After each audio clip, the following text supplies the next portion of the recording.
ऐतिह्य ग्राम रघुराजपुर रे पाद दे अभिभूत हेले सिंगापुर राष्ट्रपति। पट्टचित्र और लोककला प्रसिद्ध पुरी जिला रघुराजपुर रे सिंगापुर राष्ट्रपति एवं तांका पत्नी गोटी पुओ नृत्य हुलहुली सह विभिन्न सांस्कृतिक परिवेषण मध्य स्वागत करा जायथिला। या परे सेमाने पट्टचित्र तालपत्र कारीगरी और विभिन्न लोककला बुली देखिबा सहित शिल्पी कला नैपुण्यतार भूयसी प्रशंसा करथिले। रघुराजपुर रे 35 मिनिट गस्त कार्यक्रम थिले भी सेठारे घंटाएरू अधिक समय बिताइथिले सिंगापुर प्रथम दंपति। किणिथिले गणेश और रामायण विषयवस्तु आधारित दुईटी पट्टचित्र।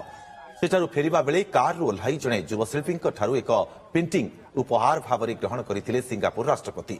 हेरिटेज भिलेज परे कोणार्क सूर्य मंदिर परिदर्शन से करिसेंती। एथिसहित कोणार्क व्याख्यान केन्द्र मध्य बुलिसेंती। आज दुई दिनिया ओडिशा गस्त सारी स्वदेश फेरिसेंती सिंगापुर राष्ट्रपति।